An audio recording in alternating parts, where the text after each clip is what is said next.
So if you're wanting to create a six-figure studio without needing to rely on 40 one-on-one music students, this is going to be the training for you. So we're going to be covering how to transition out of one-on-one lessons and into a more scalable model. So whether you're wanting to teach group lessons or adding an online course element or what we like to call the hybrid model without scaring students off, this is going to be the training for you.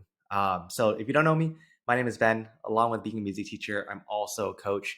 And my job here is to help music teachers be able to find security, be able to find more freedom in their studios so that they are growing and getting the income that they want, but also not sacrificing their own time to be a musician as well. So just to give you an idea of some of the teachers that we've helped here, especially the ones that have transitioned into our hybrid model.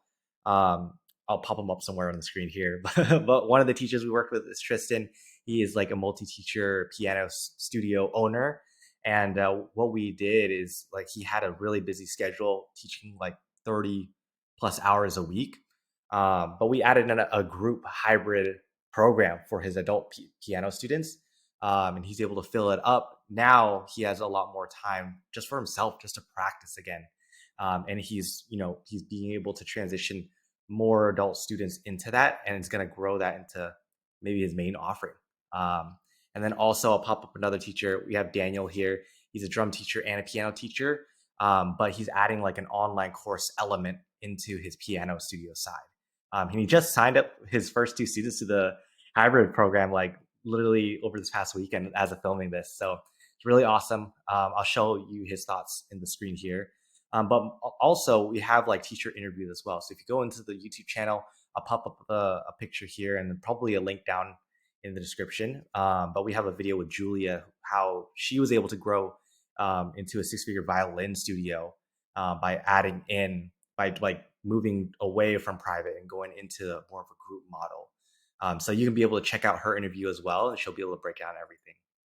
But in this one specifically, what I really want to cover here is like the problems that I'm seeing happening in our industry. I also want to cover the mindsets, right? What's the right mindset to go in when you are transitioning? Because it's a big thing, it's a big shift, and it can be a little scary. But I want to make sure that you know the right mindset going into it. But more importantly, also like the transition strategy, right? What are the steps that you need to take, and what are kind of like the checklists of what you need to check off in order to make a successful transition? So we're going to go ahead and dive right into it. So first off, I have talked to a lot of music teachers, especially in our Six Figure Studio Facebook group, but also just seeing it around on social media. And I'm hearing a lot of teachers say like these things here. So they either say like, I want to play my own music more, but it's really hard to fit it in. And then I feel like a hypocrite telling students about practicing when I don't really, right? How does that feel? Or they say, I've only ever taught one-on-one lessons. How do I even be able to teach a group online? How do I fit everything about music in an online course? I feel like there's this idea that like a group class has to be a place where students all like play together, like an ensemble. But I've got different trainings around our hybrid model. One of the things that I teach is that it doesn't have to be that way. There's lots of different ways to teach in a group setting. But we'll talk about that more. We'll talk about that more. But the last thing that I hear as well is, what if my students don't like group lessons? What if they don't want to do an online course? How am I going to be able to deliver a great experience still? Um, but I feel like it also boils down to like a little bit of imposter syndrome, right? What if I'm not good enough to teach in a different way? What if I can't make the switch? So the problems that we really have to solve here, those are like kind of like the frustrations I'm hearing. The problem, the deep rooted problem that we're wanting to solve here is one, this is the need to upgrade our skills as teachers. We're always needing to upgrade, we're always needing to grow, and we need to be students just as we are teachers. So needing to upgrade our teaching skills, our pedagogy, to be able to teach students not just in a one-on-one setting, but in a group setting as well, in an online setting. Also, I hear a lot of teachers just they come up with a lot of objections before even talking to their students. I feel like that's a lot of their ego, a lot of their judgment talking to us, right? That imposter syndrome just keeps talking to us. But what we need to do is we need to have belief in our students as well. And we'll talk more about that with the mindset part. But I feel like down to the at the bottom of it, teachers are just letting unfit students have close proximity to them.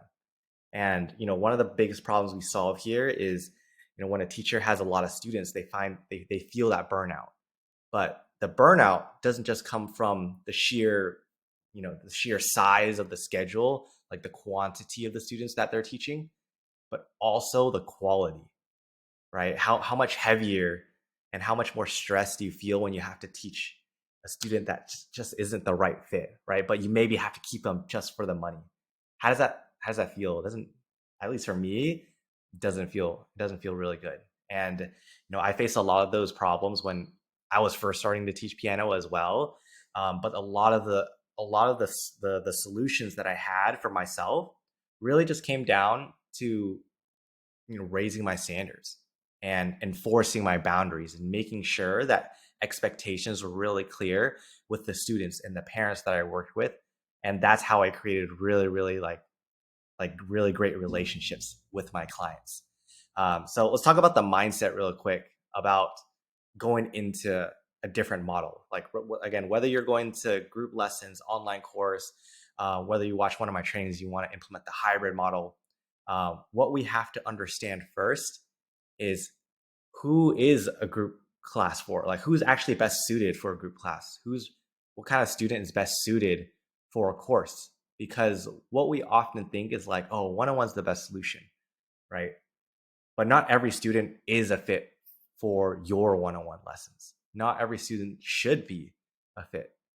But also we have to understand that you can serve students at different capacities as well. Like there's students that are that really work well with other students. There's some that work really well in an online setting. Some students work really well independently, where they could just watch videos and just learn on their own. We have to understand our students at that core level in order to provide them with the right solution for them. So as we're talking about, like, as you're probably thinking like, oh, I just want to get out of one-on-one lessons. Like, I'll get into really any model. Or you might be thinking like, oh, should I do group lessons, or oh, should I do an online course? My take on this: there's really no right or wrong model, and I feel like a lot of teachers get a lot of relief when I tell this to them. But you have the power to do anything with your studio. Like, think about it, truly anything. And the things I was talking about before, that imposter syndrome, the ego, the judgment, talking to yourself, that's really if the only thing stopping you from being able to make this transition. Nobody else. And that's the beautiful thing about this, is that like we have control over this situation. And as we're talking about this transition, right? As you're making this transition, you may find this may be a time where you're raising your rates and you're raising your standards, more importantly.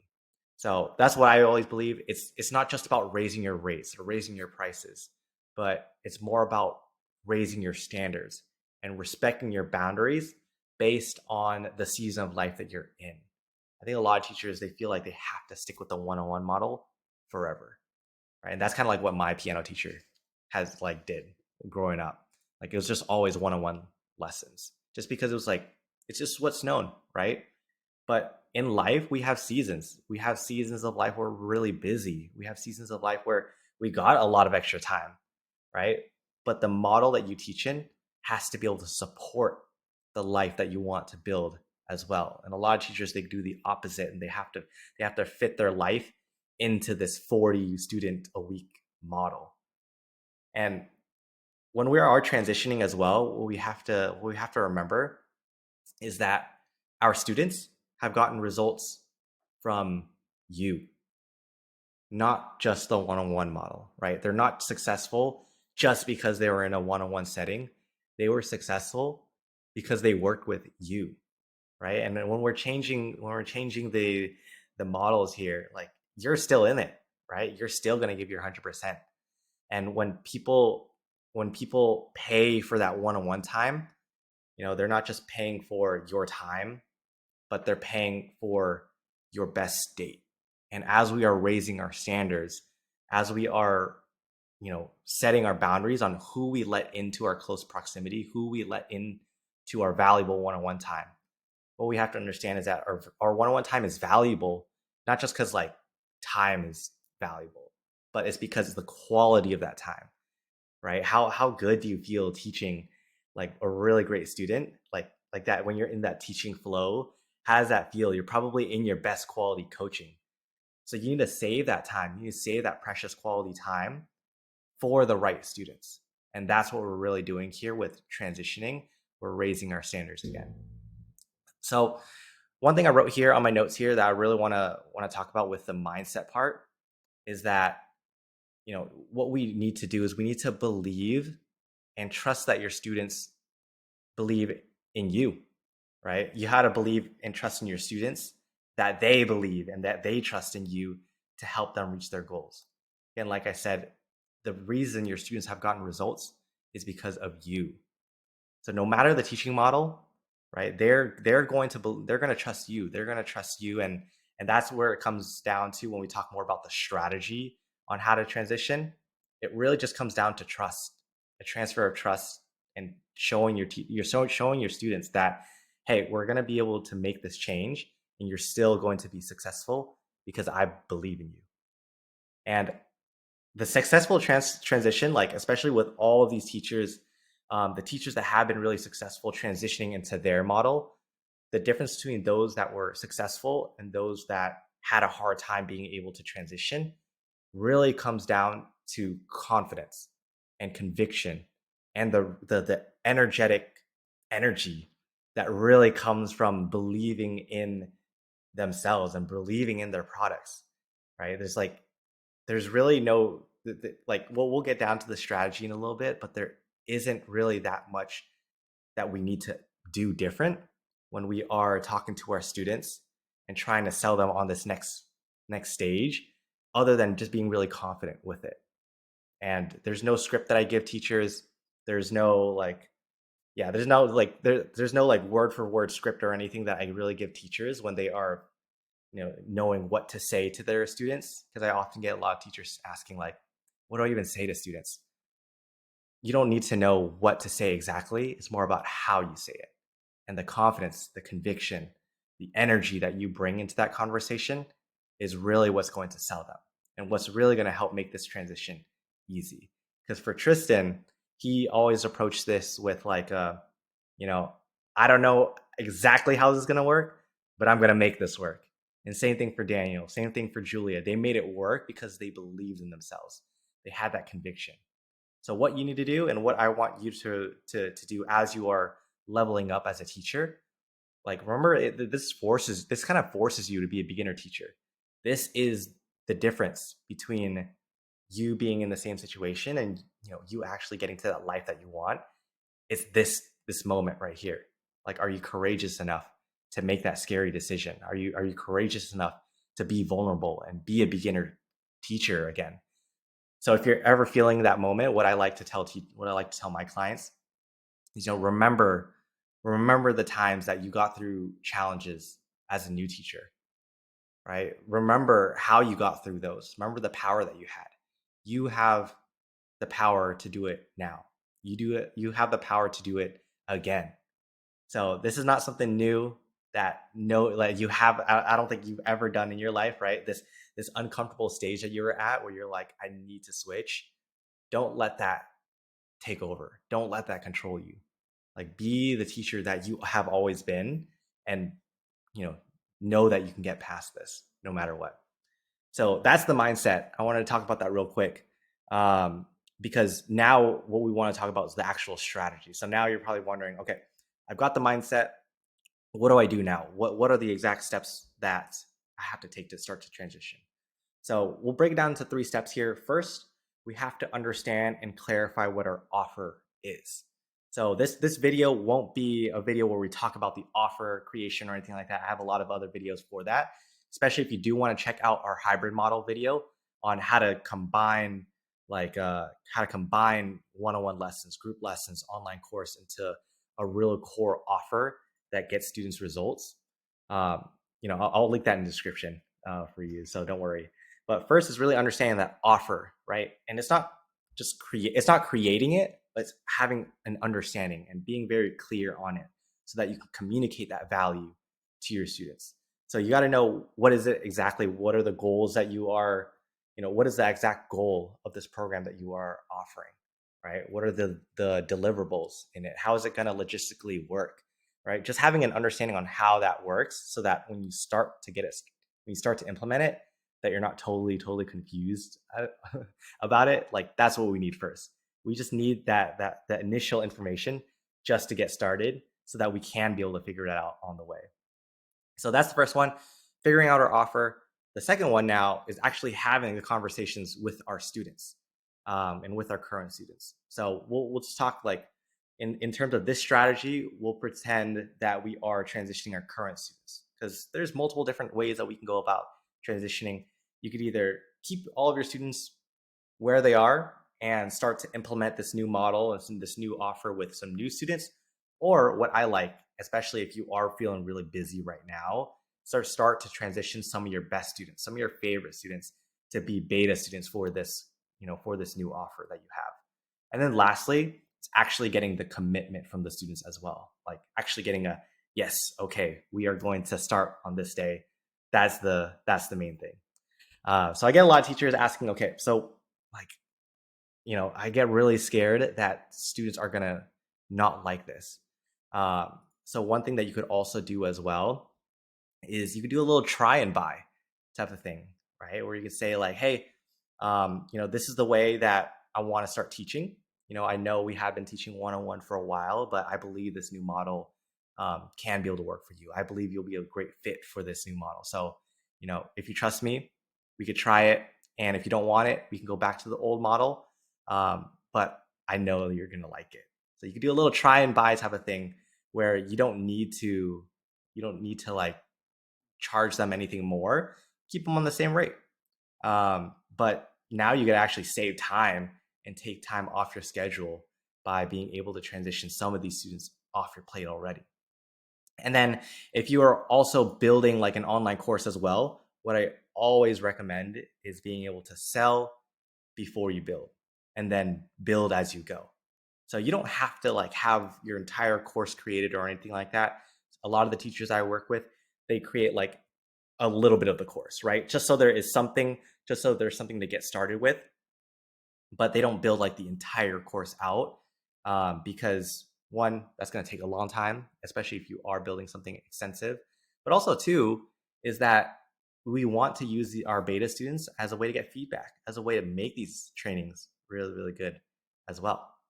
And then the last part about the strategy that I wanted to mention too is that what I like to do is I like to upgrade. I like to position these as like an upgrade.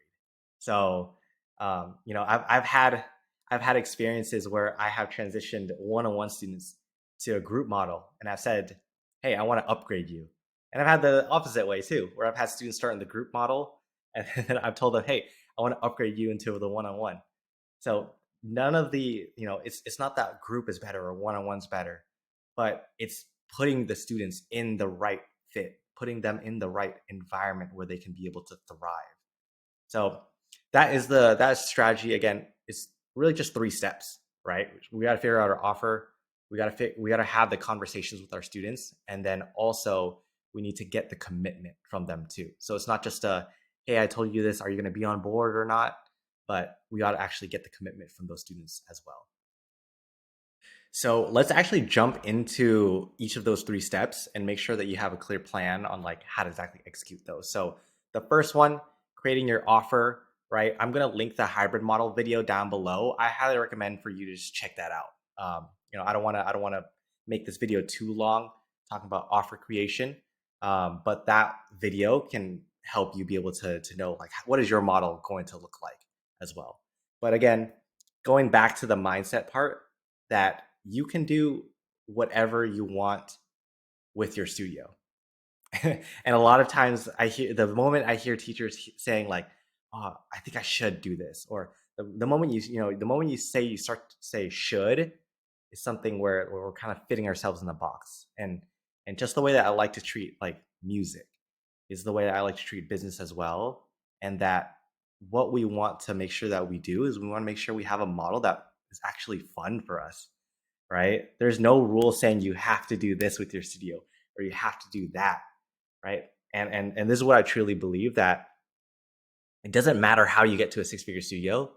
What matters is that you get there, right? It doesn't matter if you do all one-on-one. It doesn't matter if you do all group. It doesn't matter if you just have all your students just do an online course or have them be in a combination of all of that. Like it doesn't really matter, right? The point is that you get there. So the model that you do choose and the offer that you do have really depends on what do you want your schedule to look like, right? In this season of life that you're in, how do you want your schedule to be, right? And that will help dictate and that will help you figure out, okay, well, maybe I want to start offering like this group class here at this time, once every week. Or maybe you want to do a bigger transition and you want to do more group classes. Like for example, for Tristan, I believe he has like 3 group classes a week, but he limits them to like only a certain amount of students, like maybe like 4 to 6 students or something like that. And that's able to help him be able to have a set time, and that's how he wants his schedule to look like as well. For example, for Daniel, he has a big part of his upgrade for his hybrid model is that he wants to add in like an online course aspect so that he can help students be able to arrange their own covers and things like that as well. But what that's going to help him do is that's going to help reduce like the amount of one-on-one time. So rather than having to meet up students every single week one-on-one, he's able to offer less one-on-ones, maybe like twice a month. But then students are able to be able to give him videos so that he can give feedback back, or they don't really need as much support because they have the information, they have the teaching videos to guide them already. So that's the first one, like the offer creation. What I really wanted to talk about in this training specifically is now the actual conversation part, because this is where teachers get really stuck. It's like, how do I approach students now? How do I not scare them away? So I just want to make this clear, and the expectation clear here is that like the title is a little clickbait, because if you do this right, you are gonna scare some students away, right?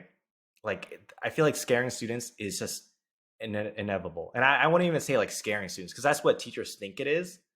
But what it kind of alludes back to what we talked about before. And as we set boundaries for ourselves, naturally the students who are unfit, they're just gonna go somewhere else, right? They're probably gonna find a better fit, because at the end of the day, it's not gonna be helpful for you. It's not gonna be helpful for them if we're in a relationship that's not the right fit, right? So that's the like that we need to make that expectation really clear, that there's no foolproof strategy to not scare off any students. And sometimes you're in a situation where you want to scare students off, right? You want to make sure that you only keep the most committed students in. This is going to, like, having this type of conversation is going to help make sure that you don't scare off the good students that you want.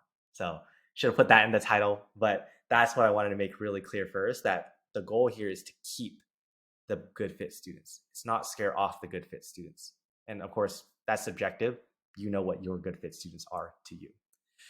So to do this conversation part, um, I don't have a script for this, but I want to give you a framework and just give you a list of criterias that you should talk about in this conversation that you have with the student. So how you approach it, I actually do have a framework for how to approach a conversation with a student. So I will also show that to you I'll also show that to you somewhere in the screen here. But it's just like a little example here of, like, if you want to start off this conversation with the student, you can just talk to them and be like, hey, I'm actually testing out something new that's going to be able to help get to your goals faster and easier. Are you open to hearing more about it? And then you could probably talk about it in your lesson or something like that. Or you can just find another time to schedule a call with them outside the lesson to talk about this as well.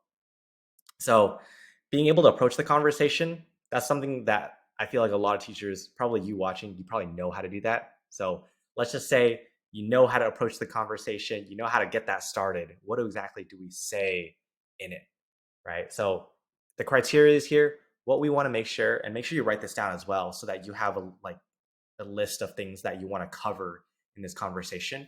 But the first thing that you want to cover is making sure that you connect the new offer to their goals and to what they want, right? It's going to be really hard to force someone to do something just because you want to do it. But if you connect it to what they want, like, it's going to be a lot easier, right? So that's what we have to first understand. We got to understand what is their goal with working with us, and then connect that offer to that goal.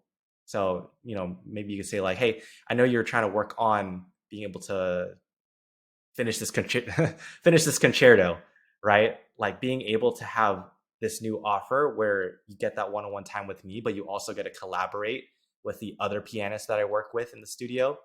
Like that's going to be able to help, you know, progress you a lot faster and a lot easier as well. So connecting it to their goals, connecting it to what they want. If they want to have more fun, right? If that's their goal with music, then what you can say is like, hey, like I know you want a really fun experience here. Right now, it's just kind of like you and me, right? It's just us two. I've got a lot of other students that would really like to work with you as well. So what we're gonna do is we're gonna add in a group element so that not only do you get that help from me, but you actually get to have fun with other people as well and other students. So what we want to figure out next. So that's the first one, connecting your new offer to their goals. What we also have to make sure we include is how does your new model solve their current challenges?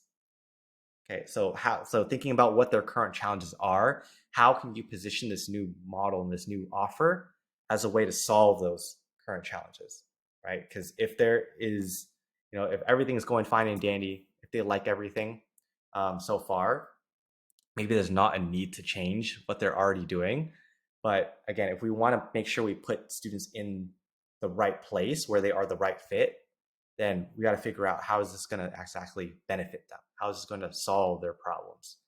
What you can also do, something to include as well in this conversation, is like, are you going to raise their price? Are you going to, maybe what you can do is, again, with the try and buy thing, extend the time that they have with their current prices, and then you can continue at a new price after they experience the value as well. Or maybe you don't need to change the rate, right? Maybe you're changing into group lessons, and you don't need the student to be able to pay more or anything like that, right? And then all it does now is it just frees up a lot more of your time so that you can be able to get in more students at a higher rate.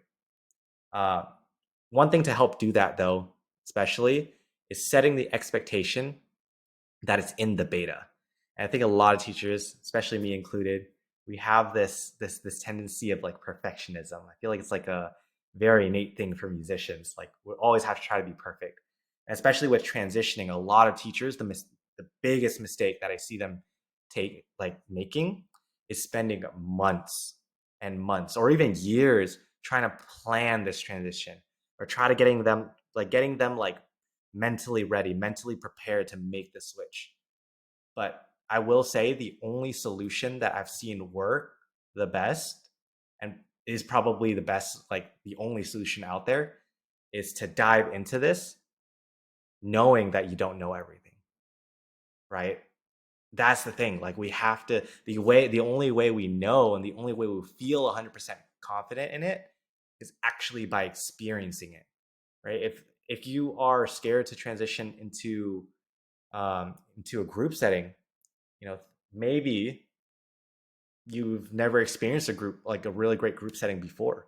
If you are trying to transition into an online course, like maybe you haven't experienced as many online courses yet, right? So the way that we are going to find confidence and conviction into this transition is by experiencing it, right? So you can either do that by jumping in, dive right in, or go ahead and join a group class. Go ahead and sign up for an online course. Experience what it's like to be that student, because then that way you actually feel the conviction, feel the confidence in that conversation as well. Because at the end of the day, your students are also going to be unaware of what this new model looks like as well, unless they've tried it with another teacher, right? They might be a little scared. They might be a little hesitant, and that's okay, right? Set the expectation that this is in beta, right? You can position it as an upgrade, right? You're upgrading into this new beta offer in this beta system. Um, but what that's going to help do is set expectations really clear so that students know that, hey, this is not going to be perfect, but you're going to try your best, right? And that's the thing that you need to reassure them. Reassure them that, hey, you can trust me. Show your belief in them. One of the things that really helped that I told Daniel right before he was going to have these conversations with his students, like right before he like signed up two students into his hybrid model, is that I told him, hey, go ahead and tell your students, like, I wouldn't offer this to you if I didn't believe that you were capable of being successful in this model, right? And make sure, again, part of this too is make sure you're having conversations with people who you actually believe this would be a great fit for, right? And what that's going to help them feel is that's going to they're going to know that you trust them, right? Especially moving into like a group setting or maybe an online course, something where you're a little less like more hands off of them, is that they're going to have to be more independent, right? They're going to have to be more independent learners. They're going to have to learn how to keep themselves accountable as well. And that's good, right? We should be teaching that to our students. So show your belief in them. Believe in them. That's how you're going to get them, and that's how you're going to make them feel empowered to make this decision for themselves. They're going to be like, okay, well, Ben believes in me, so I feel like I can do it. I got people, I got people on my back. So that is like the framework that I want you to work with. Make sure you're covering all of those things, and that will set you up in the best position possible to have this conversation, really. And again, it doesn't really matter what you say, but the reason why we talked about the mindset so much is how you say it. And at the end of the day, the confidence, the conviction that you have in yourself as a teacher is what's going to sell it, is what's going to help the students be able to want to join this as well. And that's exactly what happened with all of these teachers that I've talked about. Tristan, he believed in himself, even though he didn't even know what his hybrid model is going to look like. And so far, it's been really, really successful with the students. His students have loved it. He's loved teaching in this model, because he doesn't have to teach the same thing over and over and over again as well. For Daniel, right now, it's been pretty smooth with his transition as well. But with Julia, what really helped her was, again, the belief in herself, the belief in themselves. And for you, what's going to help you the most is believing in yourself, that no matter what model you change to, no matter what your studio looks like, you're going to make it work, and you're going to make it happen for your students.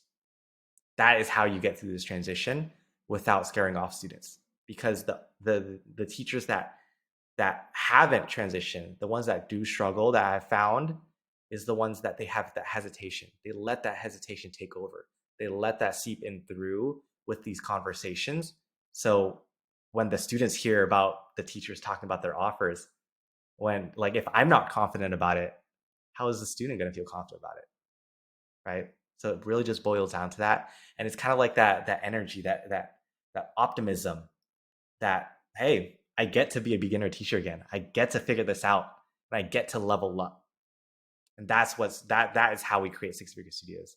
We level ourselves up as teachers so that we make more room to impact more students, so that we can help more students out, so that we can make more money for ourselves and for our families, so that we can actually have security as music teachers, and that we can actually have time to be a musician as well. And that's been I feel like the reason why I'm talking about this so much is because this has been my life so far for the past year. It's like I feel so much more freedom being able to being able to coach teachers, but also be able to work on my own music, be a music producer, and work on that side of myself and that side of my career as well. And that's been the most fulfilling thing that's happened to me this year. And it's all because of being able to have a model that actually supports my lifestyle.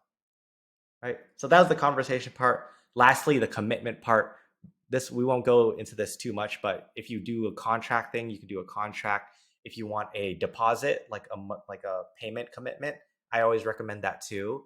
Unless you're really cool with all your clients, right? It could just be as simple as like, okay, cool. Like, are you in or are you out? I'll just put your name down and we'll get started next. We'll get started on this date. It could just be as simple as that. But just getting the yes, a okay from the students and you, that confirmation, so that you two are on the same page. That's all you really need left. And the last thing I would have to say is that a lot of teachers, like especially if you have a lot of students already, right? It can feel like you're biting off a whole, like, you're trying to eat an elephant in like one bite, right? But one at a time. Take small bites, take it one student at a time. That's what I always tell my clients is just, hey, one student at a time. And what I would recommend first is start with your favorite students. Start with the ones you feel most comfortable with. That's what's going to help make this transition so much easier. And what you're going to find is that you're going to find students being like, yeah, let's do it. I'm excited. Right. And that's going to help your own confidence level when you go to those students that you might not feel as confident with. Either one, you're going to be like, hey, 20 of these students have already said yes. I don't want you missing out, right? A little bit of that FOMO. Or two, what you might do is you might go into this conversation with so much more confidence because you're not scared of losing that student anymore, right? You're like, I already have 20 people committed into this. You can either join us or we can be able to move our separate ways. It could be something like that as well. But again, we won't know until we actually try it, and that's how we're going to be able to make that transition. So let me know. This is a big topic, by the way, and I've heard so many teachers talk about this, so many teachers who have been needing this as well. So I'd love to know either your biggest takeaways, or if you've got any questions, go ahead and shoot it down below. But you can always talk to me too, right? Go and find me on Facebook. Feel free to DM me any questions. If you've got any questions about how to implement this as well, like if you got a certain situation, just feel free to ask me, and I'd be happy to help. So other than that, I'll see you all soon. Have a great rest of your day.